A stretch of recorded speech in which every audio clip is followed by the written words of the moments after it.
Hello दोस्तों, स्वागत है आपका सीजी पाठशाला में। लास्ट वीडियो में हमने छत्तीसगढ़ का आधुनिक इतिहास स्टार्ट किया था, जिसमें ये सारे टॉपिक थे। आज हम उसी सीरीज़ को कंटिन्यू करते हुए छत्तीसगढ़ के मराठा प्रशासन से एमसीक्यू क्वेश्चन स्टार्ट करेंगे। आशा करता हूँ आप सब अच्छे होंगे। आइए स्टार्ट करते हैं हमारे आज की टॉपिक मराठा प्रशासन। पहला क्वेश्चन, निम्नलिखित में से किस मराठा सूबेदार ने इस राज्य में परगना पद्धति प्रारंभ की थी? Option A Mahipatrao Dinkar, option B Vithalrao Dinkar, option C Keshav Govind, option D Bhikaji Gopal.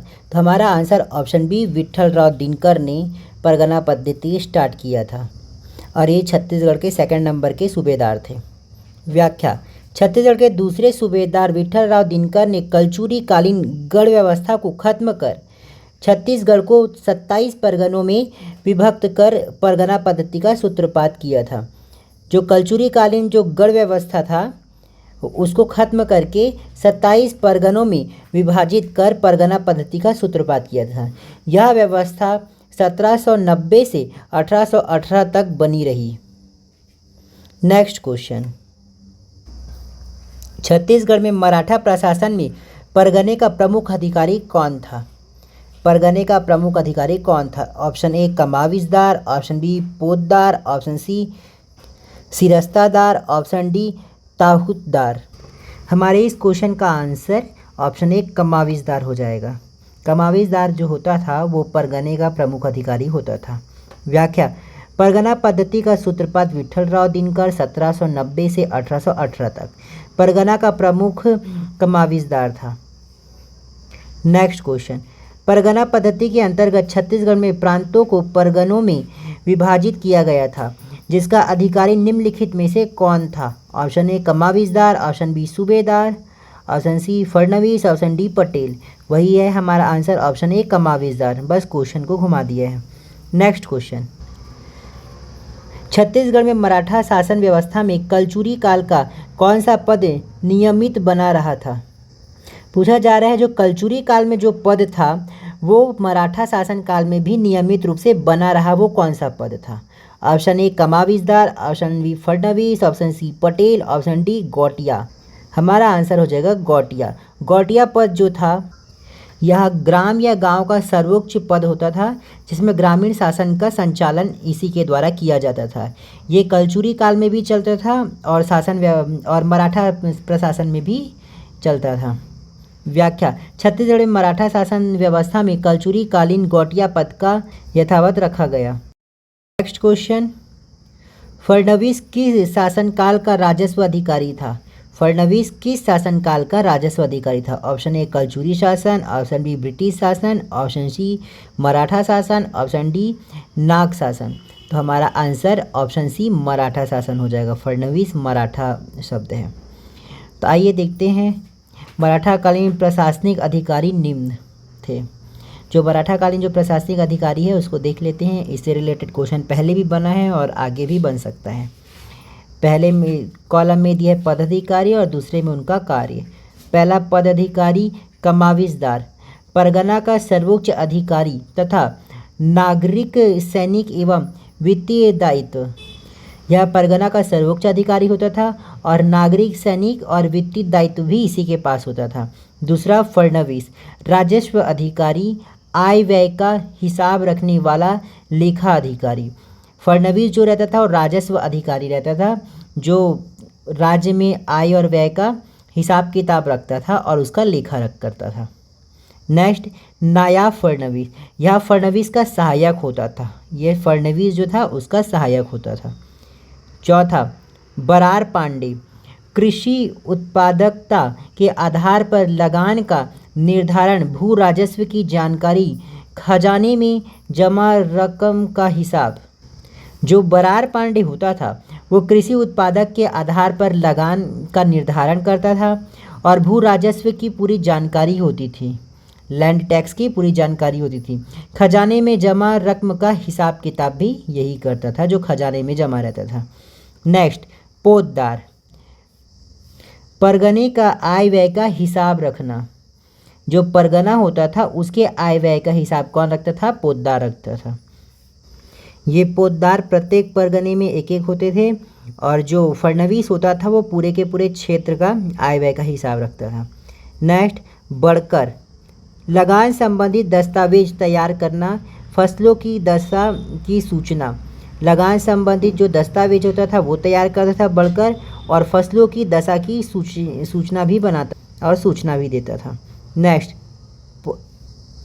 Pandri Pandey मादक द्रव्य से होने वाली आय का हिसाब रखने वाला। मादक द्रव्य से होने वाली आय का हिसाब रखने वाला पंडरी पांडे। फिर नेक्स्ट, कोतवाल गांव की सुरक्षा करना। ये पद अभी भी चलता है गांव में, कोतवाल का पद गांव की सुरक्षा करने वाला। नेक्स्ट, गौटिया ग्राम का सर्वोच्च पद, ग्रामीण शासन का संचालन करने वाला। नेक्स्ट है पटेल, नया पद जो लगान निर्माण व वसूली में सहायता करता था। ये नया पद बनाया गया था मराठों द्वारा जो लगान निर्माण व वसूली में सहायक था। नेक्स्ट, सूबेदार सूबा शासन का सर्वोच्च अधिकारी, नागरिक, सैनिक, वित्तीय, दीवानी व फौजदारी मामलों का प्रमुख होता था। नेक्स्ट, आमीन राजस्व हिसाब की शुद्धि के लिए, राजस्व हिसाब की शुद्धि के लिए अकाउंटेंट जैसा रहता था। नेक्स्ट, पांड्या अस्थायी राजस्व कर्मचारी या अस्थायी राजस्व कर्मचारी होता था। नेक्स्ट है पौनी विशेष सेवादार, विशेष सेवादार पौनी, जो पौनी पसारी अभी जो होता है ना वैसी टाइप का, उस समय भी पौनी होता था। नेक्स्ट, माल चपरासी राजस्व कार्य में मदद करना था। इसका कार्य राजस्व कार्य में मदद करना होता था माल चपरासी का। नेक्स्ट क्वेश्चन, निम्नलिखित में से किसने छत्तीसगढ़ में मराठा शासन के दौरान आय और व्यय का हिसाब रखा। ऊपर व्याख्या में हमने देखा था फडणवीस जो रहता है वो आय व्यय का हिसाब किताब रखता है। आंसर हमारा ऑप्शन सी हो जाएगा। नेक्स्ट क्वेश्चन, छत्तीसगढ़ में मराठा शासन के दौरान राजकोष अधिकारी का नाम क्या था। ऑप्शन ए गडकरी, ऑप्शन बी कारखानीस, ऑप्शन सी पोद्दार, ऑप्शन डी किलेदार। हमारा आंसर ऑप्शन सी पोद्दार होगा। यह राजकोष अधिकारी होता था, इसको याद रख लीजिएगा। ये वर्ड ऊपर लिखा नहीं था व्याख्या में, लेकिन इसको याद रखना। नेक्स्ट क्वेश्चन, मराठा काल में परगनों के फसलों की दशा एवं अन्य सूचना भेजने वाले अधिकारी का पद नाम था। परगनों की सूचना भेजने वाला और फसलों की दशा बताने वाला कौन था। ऑप्शन ए फडणवीस, ऑप्शन बी सबनवीस, ऑप्शन सी बढ़कर, ऑप्शन डी तालुकेदार। हमारा आंसर हो जाएगा ऑप्शन सी बढ़कर। नेक्स्ट क्वेश्चन, बढ़कर अपने कार्यों की सूचना किसे देता था। जो बढ़कर होता था, ये ऊपर जो क्वेश्चन था, तो कार्यों की सूचना वो किसको भेजता था। ऑप्शन ए कमाविजदार, ऑप्शन बी फडणवीस, ऑप्शन सी गौटिया, ऑप्शन डी पटेल। तो ये किसको भेजता था, कमाविजदार को भेजता था। हमारा आंसर ऑप्शन ए हो जाएगा। नेक्स्ट क्वेश्चन, मराठा कालीन परगनों में सेबंदी व्यवस्था किससे संबंधित थी। सेबंदी व्यवस्था किससे संबंधित थी। ऑप्शन ए राजस्व व्यवस्था से, ऑप्शन बी पुलिस व्यवस्था से, ऑप्शन सी व्यापारिक संगठन, ऑप्शन डी शिक्षण संस्थाएं। तो हमारा आंसर हो जाएगा ऑप्शन बी पुलिस व्यवस्था से। जो सेबंदी व्यवस्था है वो पुलिस व्यवस्था से संबंधित थी। व्याख्या, मराठा कालीन परगनों में सेबंदी व्यवस्था का संबंध पुलिस व्यवस्था से है। यह गांवों, कस्बों व नगरों के पुलिस चौकियों में रहते थे।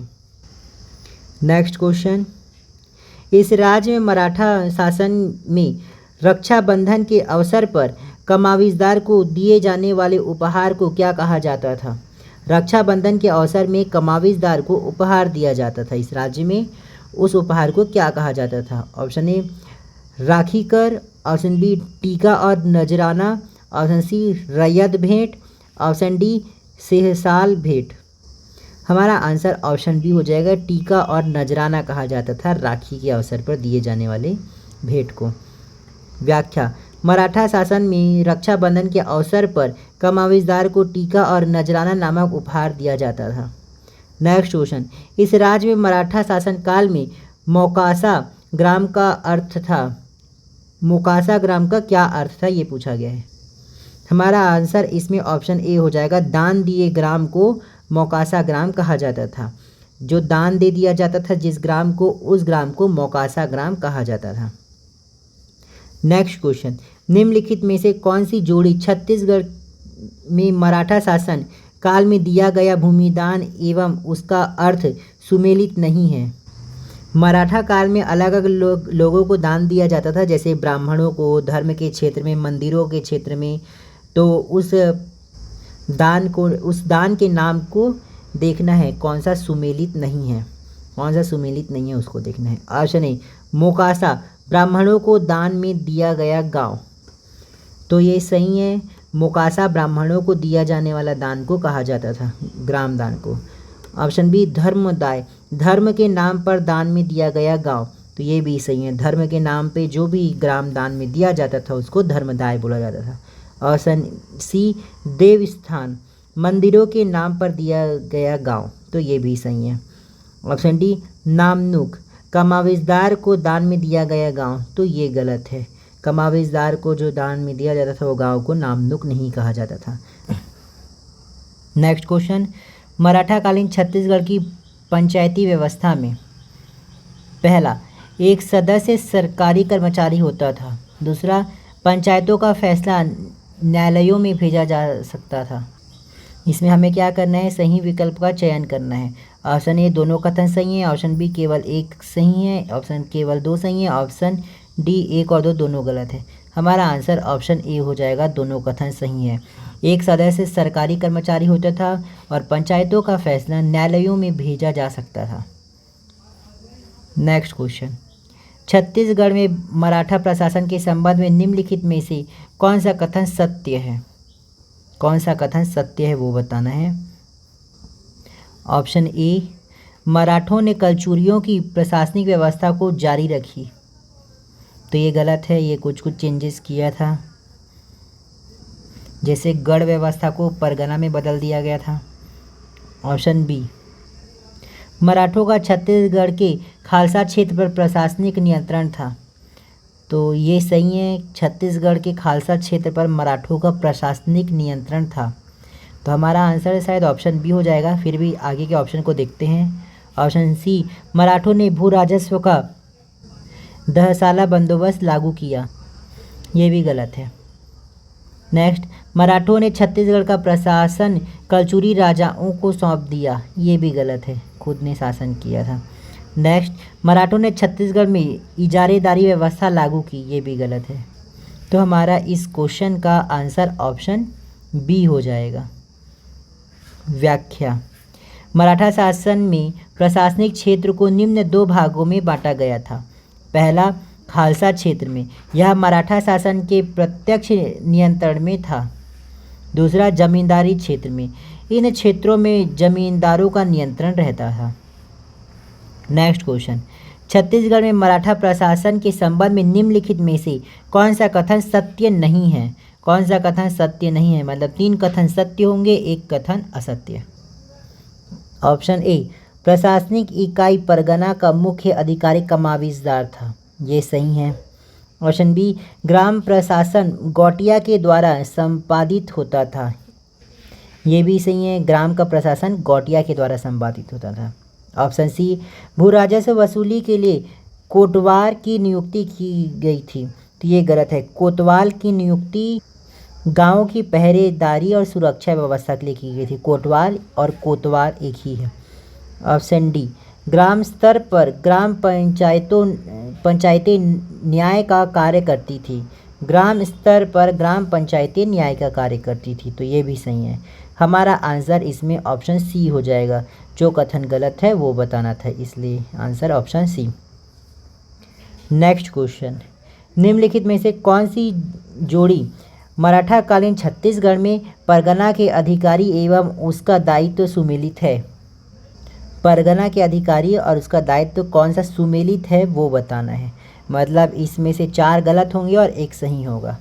ऑप्शन ए कमाविजदार, नागरिक, सैनिक एवं वित्तीय दायित्वों का वहन। तो ये तो सही है। नागरिक, सैनिक और वित्तीय दायित्वों का वहन कमाविजदार करता था। तो हमारा आंसर ऑप्शन ए हो जाएगा। और बाकी सारे ऑप्शन गलत होंगे, इसलिए गलत को पढ़ने का कोई मतलब नहीं है। माइंड में वैसा सेट भी हो जाता है कभी कभी, इसलिए आंसर हमारा ऑप्शन ए है। चलते हैं नेक्स्ट क्वेश्चन की ओर। छत्तीसगढ़ में मराठा प्रशासन के अंतर्गत परगना पद्धति में निम्नलिखित में से कौन सी जोड़ी सुमेलित नहीं है? परगना पद्धति में कौन सी जोड़ी सुमेलित नहीं है? तो इसमें 4 ऑप्शन दिए हैं, उसमें से 3 सुमेलित है और 1 सुमेलित नहीं है। तो हम चारों ऑप्शन को पढ़ेंगे, जो सुमेलित है वो भी याद हो जाएगा। ऑप्शन ए, फडणवीस परगने के आय व्यय का हिसाब रखना। तो ये सही है, परगने के आय व्यय का हिसाब फडणवीस रखता था। ऑप्शन बी, बढ़कर लगान संबंधित दस्तावेज तैयार करता था। ये भी सही है, बढ़कर जो है लगान संबंधित दस्तावेज तैयार करता था। ऑप्शन सी, बरार पांडे सरकारी संपत्ति की सुरक्षा करना। तो ये गलत है। बरार पांडे मराठाकालीन अधिकारी बरार पांडे कृषि उत्पादन के आधार पर लगान का निर्धारण, भू राजस्व की जानकारी तथा खजाने में जमा रकम का हिसाब रखता था। तो ये गलत है, सरकारी संपत्ति का सुरक्षा नहीं करता था। ऑप्शन डी, पोद्दार परगना की आमदनी का हिसाब रखता था। तो ये भी सही है, हमारा आंसर ऑप्शन सी हो जाएगा। जो गलत है वो बताना था। नेक्स्ट क्वेश्चन, सूची 1 को सूची 2 से सुमेलित कीजिए। सूची 1 में परगना व्यवस्था के अधिकारी दिया गया है और सूची 2 में दायित्व दिया गया है, तो उसको सुमेलित करना है। पहला ए में दिया है कमाविजदार। कमाविजदार क्या करता था? यह परगने के प्रशासन का प्रमुख था, तो ए का जो रहेगा दूसरा हो जाएगा। दूसरा फडणवीस, फडणवीस परगने के आय व्यय का प्रभारी रहता था, तो ये बी का जो है पहला। तीसरा गौटिया, यह गांव का प्रमुख होता था, तो इसका चौथा। डी बढ़कर, यह परगने की सामान्य स्थिति की सूचना देता था, तो ये इसका तीसरा। तो ए का जो है दूसरा, वो जो दिया है ऑप्शन बी में दिया है, तो हमारा आंसर ऑप्शन बी हो जाएगा। व्याख्या में वही दिया है, देख लीजिएगा। नेक्स्ट टॉपिक, मराठाकालीन कर व्यवस्था दिया गया है। तो आइए स्टार्ट करते हैं इससे रिलेटेड पहला क्वेश्चन। कर मतलब टैक्स का जो व्यवस्था होता था मराठा कालीन में, वो। क्वेश्चन 1, मराठा काल में सेवई था। मराठा काल में सेवई जो है एक कर का नाम होता था, वो कौन सा कर होता था वो पूछा गया है। ऑप्शन ए, बिक्री कर। ऑप्शन बी, गैर कृषकों से लिया जाने वाला कर। ऑप्शन सी, अर्थदंड या जुर्माना। ऑप्शन डी, ग्राम प्रमुख। ये टैक्स से रिलेटेड जो भी क्वेश्चन है मोस्ट इम्पॉर्टेंट है, बहुत बार आता है, तो हमारा आंसर इसमें हो जाएगा ऑप्शन सी, अर्थदंड या जुर्माना होता था सेवई कर। अर्थदंड या जुर्माना होता था सेवई कर। डिटेल में पूरे कर को देख लेते हैं, ये मोस्ट इम्पॉर्टेंट है, एक एक याद कर लीजिएगा। मराठा कालीन प्रचलित कर निम्न है। पहला कॉलम दिया है कर का, टैक्स का, और दूसरा उसका विषय दिया है। पहला टैक्स है कलाली। कलाली शराब और आबकारी कर था। शराब के उत्पादन और मादक पदार्थों पर यह कर लगाया जाता था, इसको आबकारी कर बोला जा सकता है। दूसरा पंडरी, यह गैर कृषि मदों से लिया जाने वाला कर। गैर कृषि मदों से लिया जाने वाला कर मतलब जैसे पशुपालन, मत्स्य पालन, ऐसे टाइप के और जो भी मद होंगे उससे लिया जाने वाला कर। तीसरा सेवई कर, कई अस्थायी करों का सामूहिक नाम। अस्थायी बहुत प्रकार के करों का सामूहिक नाम होता है सेवई, जिसमें हमने एक ठोक देखा था ऊपर वाला क्वेश्चन, अर्थदंड या जुर्माना जो है वो सेवई कर होता था। कर है सायर, आयात निर्यात कर या बिक्री कर को सायर कर कहा जाता था। नेक्स्ट है टकोली, वार्षिक नजराना या जमींदारों से लिया जाने वाला वार्षिक कर जो होता था उसको टकोली कहा जाता था, मोस्ट इम्पॉर्टेंट है। नेक्स्ट है महल, खालसा भूमि पर लगाया गया कर। खालसा भूमि पर लगाया गया कर को महल कर कहा जाता था। फिर नेक्स्ट पट्टी, घरों पर लगाया गया कर। घरों पर लगाया गया पट्टी, अभी भी पट्टा वाला घर अभी के समय में भी मिलता है, तो वैसे ही टाइप का कर है ये। नेक्स्ट है जमींदारी कर, आयातित अनाज पर जमींदारी क्षेत्र में लगाया गया कर। आयातित मतलब जो आयात हुआ अनाज है उस पर जमींदारी क्षेत्र में लगाया जाने वाला कर था ये। नेक्स्ट क्वेश्चन, ब्रिटिश नियंत्रण काल में छत्तीसगढ़ के जमींदारों के लिए जाने वाले कर का नाम था। जमींदारों के लिए जाने वाले कर का क्या नाम था ब्रिटिश नियंत्रण काल में? ऑप्शन ए ओवरी, ऑप्शन बी मालगुजारी, ऑप्शन सी सेवाई, ऑप्शन डी टकोली। ब्रिटिश नियंत्रण काल में भी जो मराठा ही टैक्स लेते थे, तो ये मराठा वाला जो टैक्स पड़े थे टकोली, वही हमारा आंसर हो जाएंगे।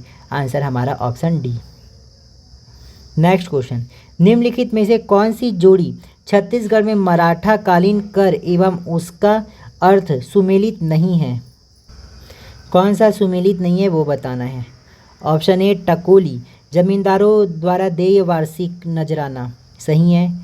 ऑप्शन बी आबकारी, मादक पदार्थों और शराब के विक्रय के लाइसेंस शुल्क, ये भी सही है। तीसरा सायर, विक्रय कर, ये भी सही है। चौथा पंडरी, गैर कृषि व्यवसायों पर कर, ये भी सही है। पांचवा सेवई, पशुओं पर लगाया जाने वाला कर, तो ये गलत है। सेवई अर्थदंड या जुर्माना या कई अस्थायी करों का सामूहिक नाम होता था।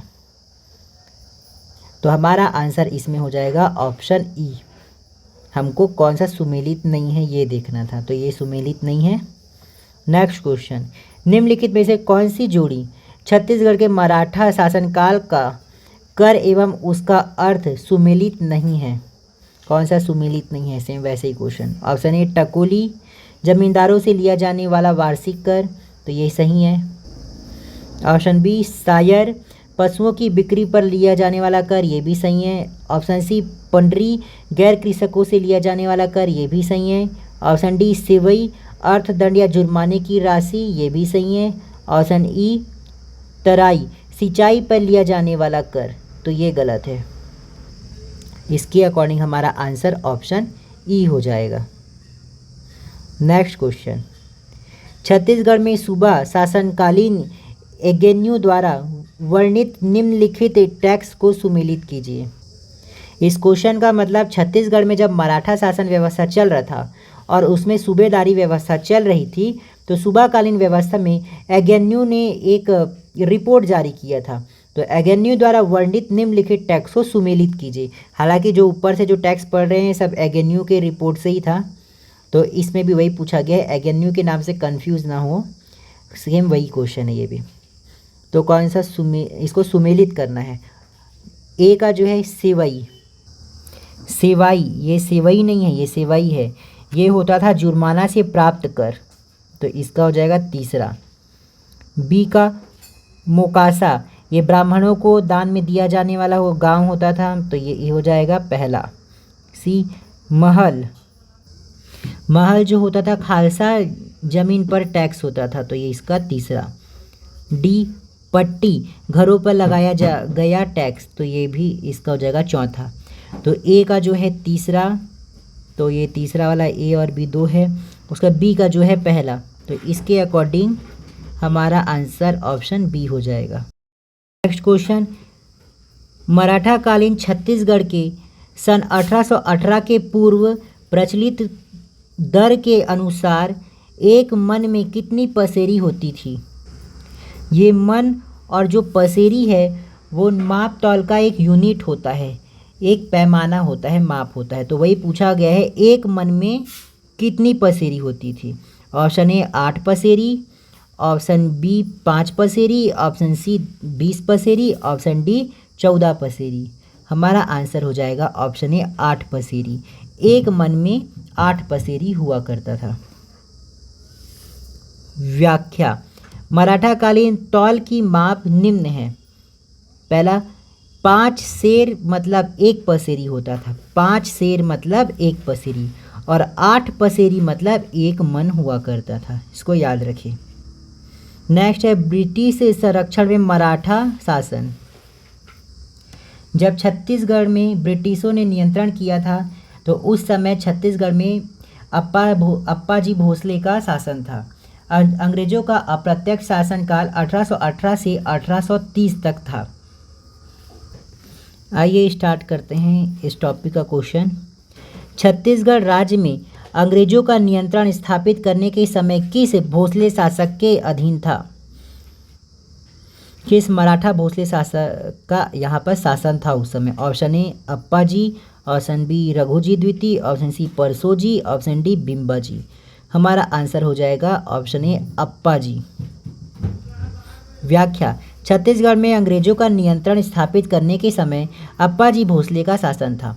अंग्रेजों का अप्रत्यक्ष शासनकाल 1818 से 1830 ईस्वी तक रहा। सन 1817 में अप्पा साहब और अंग्रेजों के बीच सीताबर्डी का युद्ध हुआ। याद रखना, 1817 में अंग्रेजों और अप्पा साहब के बीच कौन सा युद्ध हुआ? सीताबर्डी का युद्ध हुआ। सीताबर्डी का युद्ध मोस्ट इम्पॉर्टेंट है, जिसमें अप्पा साहेब हार गए और 6 फरवरी 1818 को दोनों के मध्य समझौता होने के साथ अंग्रेजों का अप्रत्यक्ष शासन शुरू हो जाता है छत्तीसगढ़ में। नेक्स्ट क्वेश्चन, सीताबर्डी का युद्ध कब हुआ था? ऑप्शन ए 1818, 1815, 1817, 1819। हमारा आंसर हो जाएगा 1817। व्याख्या, सीताबर्डी का युद्ध 27 नवंबर 1817 को हुआ। अप्पा साहेब और अंग्रेजों के मध्य समझौता 6 फरवरी 1818 को हुआ। अंग्रेजों का अप्रत्यक्ष शासनकाल 1818 से 1830 तक था और अप्रत्यक्ष शासन इन्होंने इसलिए किया क्योंकि उस समय रघुजी तृतीय छोटे थे, तो उनके वयस्क होते तक ये अप्रत्यक्ष शासन करते हैं। ये तीनों डेट को याद रखना इम्पॉर्टेंट है। नेक्स्ट क्वेश्चन, 1817 में तीसरे अंग्रेज मराठा युद्ध में सीताबर्डी की लड़ाई कैसे समाप्त हुई? ऑप्शन ए अंग्रेजों ने हार मान ली, गलत। ऑप्शन बी मराठा हार गए, ये सही था। हमारा आंसर ऑप्शन बी हो जाएगा इसका। व्याख्या, सन 1817 में अप्पाजी साहेब भोसले सीताबर्डी की लड़ाई में हार गए और 1818 में हुए समझौते के तहत अप्पा साहेब पद से हटा दिए गए। अतः अंग्रेजों का अप्रत्यक्ष शासन शुरू हुआ। अप्पा साहेब को पद से हटा दिया गया और अंग्रेजों का अप्रत्यक्ष शासन शुरू हुआ। नेक्स्ट क्वेश्चन, छत्तीसगढ़ पहली बार किस वर्ष में अंग्रेजी शासन के अधीन हुआ? Option a 1801, option b 1812, option c 1818, option d 1821, option e 1890। हमारा आंसर ऑप्शन सी 1818 हो जाएगा समझौता के साथ। व्याख्या, छत्तीसगढ़ में पहली बार अंग्रेजी शासन 1818 से 1830 तक स्थापित हुआ। रघुजी तृतीय के अल्पवयस्क होने के कारण प्रतिनिधि के रूप में अंग्रेजों ने सर्वप्रथम शासन 1818 से प्रारंभ किया था। नेक्स्ट क्वेश्चन, अंग्रेजों से ठीक पहले छत्तीसगढ़ पर इनमें से किसका शासन था? अंग्रेजों से पहले छत्तीसगढ़ पर किसका शासन था? मराठा का था, इसलिए आंसर हमारा ऑप्शन बी हो जाएगा। व्याख्या, अंग्रेजों से ठीक पहले छत्तीसगढ़ में मराठा शासन था। 1818 में अप्रत्यक्ष अंग्रेजी शासन स्थापित होने के पूर्व मराठा शासक अप्पाजी भोसले का शासन था। याद रखना, अप्पाजी भोसले का। इसी के साथ सीताबर्डी का युद्ध होता है। नेक्स्ट क्वेश्चन, नागपुर के भोसला राज्य पर 1818 ईस्वी में ब्रिटिश संरक्षण स्थापित करने का निम्नलिखित में से कौन सा तथ्य मुख्यतः उत्तरदायी था? 1818 में ब्रिटिश संरक्षण स्थापित करने में कौन सा कारण था? ये चीज़ पूछा गया है। ऑप्शन ए नागपुर दरबार के षड्यंत्र, तो ये गलत है। ऑप्शन बी रघुजी तृतीय का अल्प आयु होना, तो ये सही है। रघुजी तृतीय का अल्प आयु था, इसलिए मराठा ब्रिटिश के अधीन शासन करते थे, मतलब इनडायरेक्टली मराठा ही शासन करते थे। व्याख्या, नागपुर के भोसला राज्य पर 1818 ईस्वी में ब्रिटिश नियंत्रण स्थापित होने का मुख्य कारण रघुजी तृतीय का अल्पायु होना था। नेक्स्ट क्वेश्चन, नागपुर के भोसला राज्य पर ब्रिटिश संरक्षण काल 1818 से 1830 के अंतर्गत छत्तीसगढ़ में नियुक्त प्रथम सुप्रिटेंडेंट निम्नलिखित में से कौन था? सुप्रिटेंडेंट निम्नलिखित में से कौन था? अंग्रेज जो है 1818 से लेकर 1830 के बीच में यहाँ शासन करने के लिए अधीक्षक या सुप्रिटेंडेंट की नियुक्ति करते थे, इसलिए इसे संरक्षण काल कहा गया। तो इसमें पहले अधीक्षक जो थे उसको पूछा गया है। Option A captain Agnew, option B major P Vans Agnew, option C captain Hunter, option D major Sandys, option E इनमें से कोई नहीं। हमारा answer option A captain Edmund हो जाएंगे। कैप्टन एडमंड 1818 में यहाँ के अधीक्षक बनते हैं। व्याख्या, अप्रत्यक्ष ब्रिटिश शासन संरक्षण काल में नियुक्त अधीक्षक सुपरिटेंडेंट निम्न है। यहाँ अधीक्षक का नाम दिया है और यह काल और अवधि दिया है। पहले अधीक्षक थे कैप्टन एडमंड 1818, दूसरे अधीक्षक कैप्टन एगेन्यू 1818 से 1825, तीसरे अधीक्षक कैप्टन हंटर 1825, चौथे अधीक्षक कैप्टन सैंडीज 1825 से 1828 तक, पांचवें कैप्टन बिलिंगसन 1828, छठवें थे कैप्टन क्राफर्ड 1828 से 1830 तक। इसको याद कर लीजिएगा, इंपॉर्टेंट है। 6 अधीक्षक हुए थे, 6 के नाम। नेक्स्ट क्वेश्चन, निम्नलिखित में से छत्तीसगढ़ का प्रथम प्रभारी किस ब्रिटिश अधिकारी को बनाया गया? तो अभी आंसर देखे थे, प्रथम प्रभारी मतलब पहला अधीक्षक, ऑप्शन ए कैप्टन एडमंड को बनाया गया था। हमारा आंसर ऑप्शन ए हो जाएगा।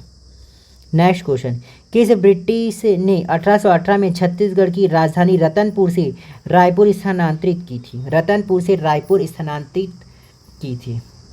पहले छत्तीसगढ़ का राजधानी रतनपुर हुआ करता था, तो ब्रिटिश अधिकारी कैप्टन एगेन्यू, मेजर एगेन्यू ने रतनपुर से रायपुर स्थानांतरित कर दी थी।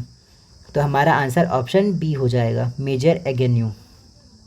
व्याख्या, छत्तीसगढ़ के द्वितीय ब्रिटिश अधिकारी कैप्टन एगेन्यू ने वर्ष 1818 को छत्तीसगढ़ की राजधानी रतनपुर से रायपुर स्थानांतरित की थी। मोस्ट इंपॉर्टेंट है, कब की? 1818 में। नेक्स्ट क्वेश्चन, इस राज्य के ब्रिटिश सुपरिटेंडेंट के रूप में कैप्टन एगेन्यू का महत्वपूर्ण कार्य निम्नलिखित में से कौन सा था? ऑप्शन ए परगना पद्धति, ऑप्शन बी सती प्रथा का उन्मूलन, ऑप्शन सी ठगी का दमन, ऑप्शन डी राजधानी परिवर्तन। तो क्या कैप्टन एगेन्यू ने मुख्य कार्य क्या किया था? राजधानी परिवर्तन किया था। तो हमारा आंसर हो जाएगा ऑप्शन डी। व्याख्या, ब्रिटिश अधीक्षक कैप्टन एगेन्यू के कार्य, इसके कार्य मोस्ट इम्पॉर्टेंट है क्योंकि इसी के ही रिपोर्ट को ज़्यादा वैलिड माना जाता है। पहला कार्य, छत्तीसगढ़ के प्रशासनिक ढांचे का पुनर्गठन किया गया। दूसरा कार्य, छत्तीसगढ़ की राजधानी सन 1818 को रतनपुर से रायपुर स्थानांतरित की गई। तीसरा कार्य, छत्तीसगढ़ के 27 परगने को पहले 8 परगनों तथा तब बाद में 9 परगनों तक सीमित किया गया। छत्तीसगढ़ के जो 27 परगने थे उसको पहले 8 परगने में बदला, फिर बाद में उसे 9 परगनों में सीमित किया। नेक्स्ट, छत्तीसगढ़ में पटेल का पद समाप्त कर गौटिया का पद यथावत रखा गया। पटेल पद जो थे वो मराठा काल का पद था, उसको वह समाप्त करके गौटिया पद को यथावत रखा गया। अब बताइए कमेंट में, गौटिया पद को किसने सृजित किया था? कौन से वंश ने किया था? मराठा ने, कलचुरी ने या किसी और ने? किसने? नेक्स्ट कार्य था, छत्तीसगढ़ में भू राजस्व सुधार के तहत लगान वसूली को 3 किस्तों में किया गया था। भू राजस्व सुधार के तहत वसूली को 3 किस्तों में किया था। नेक्स्ट कार्य, छत्तीसगढ़, बस्तर और जयपुर उड़ीसा जमींदार के मध्य कोटपाड़ परगने संबंधित विवाद को सुलझाया था। छत्तीसगढ़ के बस्तर और जयपुर उड़ीसा के जमींदारों के मध्य कोटपाड़ का संबंधित विवाद होता था, उसको सुलझाया गया था। तो ये इम्पॉर्टेंट है, इसको ध्यान रखिएगा। कुछ डाउट हो तो कमेंट कीजिएगा। नेक्स्ट क्वेश्चन, निम्नलिखित में से किस वर्ष में रायपुर को इस राज्य की राजधानी बनाई गई थी? तो हमारा आंसर ऑप्शन है 1818 में कैप्टन एगेन्यू ने बनाया था। नेक्स्ट क्वेश्चन, ब्रिटिश नियंत्रण काल में निम्नलिखित में से कौन सी घटना इस राज्य में हुई? ऑप्शन ए ब्रिटिश साम्राज्य में विलय। तो ये गलत है, अभी मराठा पूरी तरीके से ब्रिटिश साम्राज्य में विलय नहीं हुआ था। मराठा जो थे अंग्रेजों के अधीन थे। ऑप्शन बी भोसला शासन की समाप्ति, ये भी गलत है, भोसला शासन की पूरी तरीके से समाप्ति नहीं हुई है। रघुजी तृतीय को पुनः शासन दिया जाता है। ऑप्शन सी राजधानी स्थानांतरण, तो ये सही है। इस नियंत्रण काल में राजधानी का परिवर्तन हुआ था। ऑप्शन डी तहसीलदारी व्यवस्था का प्रारंभ, तो ये भी गलत है। ब्रिटिशों का प्रत्यक्ष जब शासन होता है तब तहसीलदारी व्यवस्था स्टार्ट होता है, तो ये भी गलत है। हमारा आंसर इसमें ऑप्शन सी हो जाएगा। व्याख्या, ब्रिटिश काल में दूसरे अधीक्षक कैप्टन एगेन्यू ने रतनपुर से राजधानी स्थानांतरित कर रायपुर में स्थापित किया गया था 1818 में। क्वेश्चन, एगेन्यू द्वारा छत्तीसगढ़ के परगनों का पुनर्गठन किया गया था। इस नए व्यवस्था के अंतर्गत रायपुर परगने में निम्नलिखित में से कौन सा क्षेत्र नहीं था? नेक्स्ट क्वेश्चन, एगेन्यू द्वारा छत्तीसगढ़ के परगनों का पुनर्गठन किया गया था। इस नई व्यवस्था के अंतर्गत रायपुर परगने में निम्नलिखित में से कौन सा क्षेत्र नहीं था? एगेन्यू द्वारा परगना जो पद्धति था उसका पुनर्गठन किया गया था। तो नई व्यवस्था में रायपुर परगने में निम्नलिखित में से कौन सा क्षेत्र नहीं था ये बताना है। Option A Kota, option B Tarenga, option C Lormi, option D Simga. तो हमारा आंसर हो जाएगा लोरमी। आंसर सी ही इसका सही आंसर होगा। व्याख्या से आपको क्लियर हो जाएगा। व्याख्या, एगेन्यू द्वारा इन नई व्यवस्था के अंतर्गत रायपुर परगने में लोरमी क्षेत्र शामिल नहीं था। इसके अंतर्गत सबसे बड़ा क्षेत्र रतनपुर था, सबसे छोटा क्षेत्र राजहरा था। रतनपुर सबसे बड़ा क्षेत्र और सबसे छोटा क्षेत्र राजहरा था। Most important. नेक्स्ट क्वेश्चन, इस राज्य में नियुक्त निम्नलिखित में से किस ब्रिटिश अधिकारी के कार्यकाल में सावंत भारती का विद्रोह हुआ? सावंत भारती का विद्रोह किस ब्रिटिश अधिकारी के कार्यकाल में हुआ? Option A major Agnew, option B मी सैंडिस, ऑप्शन सी मी विलिंगसन, ऑप्शन डी मी क्रॉफर्ड। हमारा आंसर हो जाएगा ऑप्शन ए एगेन्यू। एगेन्यू के शासन में सावंत भारती का विद्रोह हुआ। व्याख्या, सावंत भारती का संबंध विद्रोह से है। सावंत भारती छत्तीसगढ़ का कुख्यात विद्रोही और हत्यारा था। यह विद्रोह मेजर एगेन्यू के कार्यकाल के दौरान हुआ था। यह कुख्यात विद्रोही और हत्यारा था सावंत भारती, याद रखिए। नेक्स्ट क्वेश्चन, सावंत भारती किससे संबंधित था? ऑप्शन ए शांति दूत से, ऑप्शन बी विद्रोह से, ऑप्शन सी समाज सेवा से, ऑप्शन डी देश सेवा से। हमारा आंसर ऑप्शन बी विद्रोह से था। नेक्स्ट क्वेश्चन, निम्नलिखित कथन पढ़िए और कथन पढ़ के हम लोग को सही उत्तर चुनना है। ठीक है, इसमें 3 कथन में से कौन सा सही है ये बताना है। पहला कथन, सुपरिटेंडेंट के रूप में मेजर एगेन्यू ने छत्तीसगढ़ की राजधानी रतनपुर से रायपुर स्थानांतरित की। तो ये सही कथन है। रतनपुर से रायपुर राजधानी स्थानांतरित करने वाला कैप्टन एगेन्यू था। नेक्स्ट, उसने छत्तीसगढ़ के प्रशासनिक ढांचे का पुनर्गठन किया। तो ये भी सही है। कैप्टन एगेन्यू ने छत्तीसगढ़ के प्रशासनिक ढांचे का पुनर्गठन किया था। नेक्स्ट, उसने छत्तीसगढ़ में पंचायत व्यवस्था स्थापित की। तो ये गलत है। एगेन्यू ने छत्तीसगढ़ में पंचायत व्यवस्था नहीं स्थापित की थी। इसके अकॉर्डिंग हमारा पहला और दूसरा सही है। तो हमारा आंसर ऑप्शन बी हो जाएगा। व्याख्या में भी वही लिखा है। नेक्स्ट क्वेश्चन, बस्तर और करोंद विवाद छत्तीसगढ़ के किस ब्रिटिश शासक के सामने आया था? बस्तर और करोंद का जो विवाद हुआ था वो ब्रिटिश के किस अधिकारी के सामने आया था? Option A Agnew, option B Sandys, option C काफड़, ऑप्शन डी विलिंगसन। तो यह विद्रोह सैंडिस के सामने आया था। हमारा आंसर ऑप्शन बी हो जाएगा। व्याख्या में भी वही लिखा है। नेक्स्ट क्वेश्चन, मराठा कालीन छत्तीसगढ़ में ब्रिटिश नियंत्रण शासन का अंतिम ब्रिटिश अधिकारी था। मराठा के कालीन छत्तीसगढ़ में ब्रिटिश नियंत्रण शासन का अंतिम ब्रिटिश अधिकारी कौन था? Option A Hunter, option B Sandys, option C Hewitt, option D captain Crawford. हमारा आंसर हो जाएगा ऑप्शन डी कैप्टन काफर्ड। व्याख्या, मराठा कालीन छत्तीसगढ़ में ब्रिटिश नियंत्रण शासन का अंतिम अधीक्षक कैप्टन काफर्ड 1828 से 1830 तक था। नेक्स्ट क्वेश्चन, 1818 से 1830 तक छत्तीसगढ़ में निम्नलिखित व्यक्ति सुपरिटेंडेंट नियुक्त हुए। सही उत्तर चुनना है कौन कौन इसमें नियुक्त हुए थे। पहला कैप्टन एडमंड, तो ये सही है, ये भी नियुक्त हुए थे। दूसरा कर्नल पी वांस एगेन्यू, ये भी हुए थे, ये भी सही है। तीसरा कैप्टन हंटर, ये भी हुए थे। चौथा मी सैंडिस, ये भी हुए थे। तो ये चारों के चारों यहाँ के सुप्रिटेंडेंट थे। तो हमारा आंसर ऑप्शन ई हो जाएगा।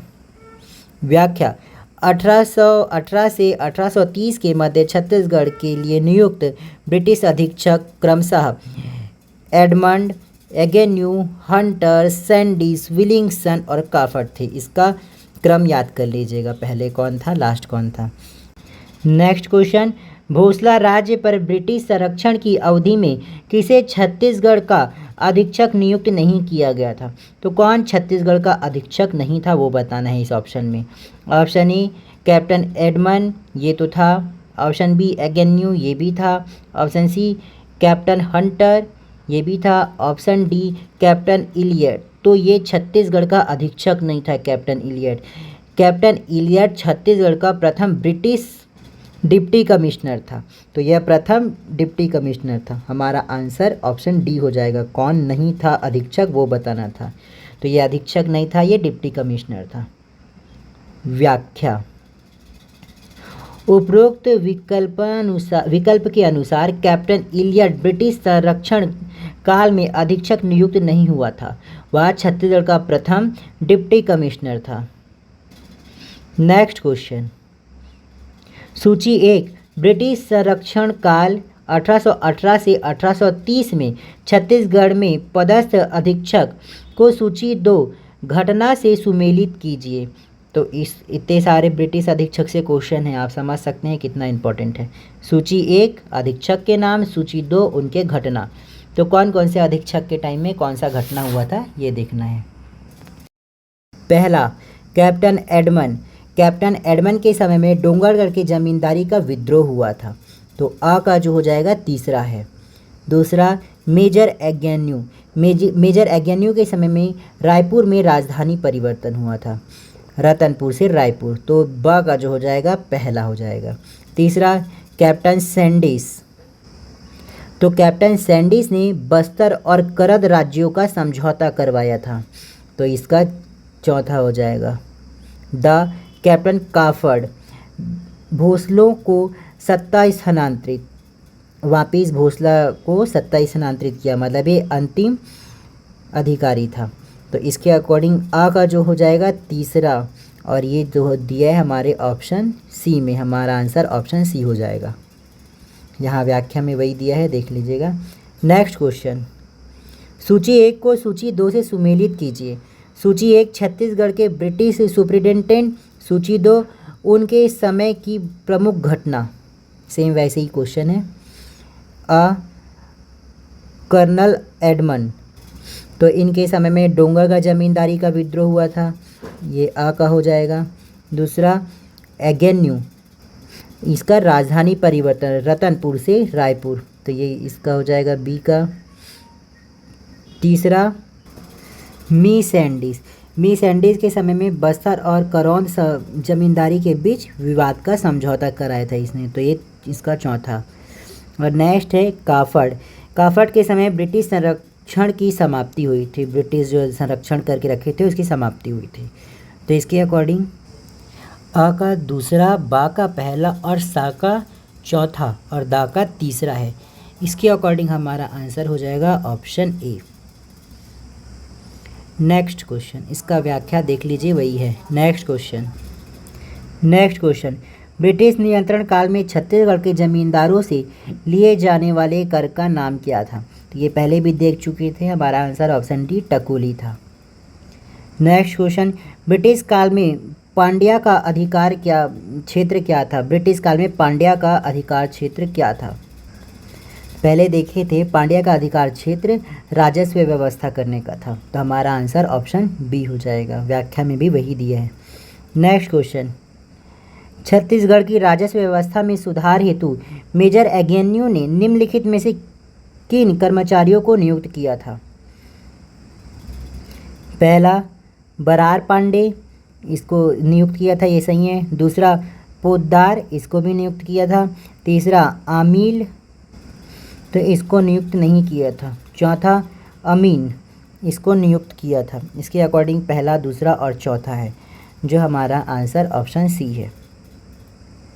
नेक्स्ट क्वेश्चन, निम्नलिखित कथन को पढ़िए और पढ़ के हमको सही उत्तर को देना है। इस कथन में क्या सही है वो बताना है। पहला कथन, ब्रिटिश संरक्षण काल में छत्तीसगढ़ का ब्रिटिश साम्राज्य में विलय हो गया।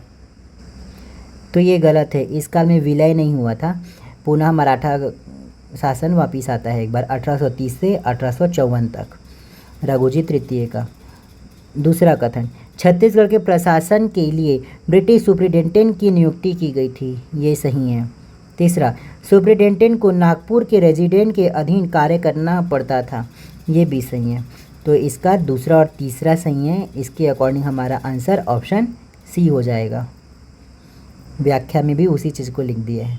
नेक्स्ट क्वेश्चन, निम्नलिखित में से कौन सा कारण सत्य है जिससे इस राज्य को ब्रिटिश संरक्षण में जाना पड़ा?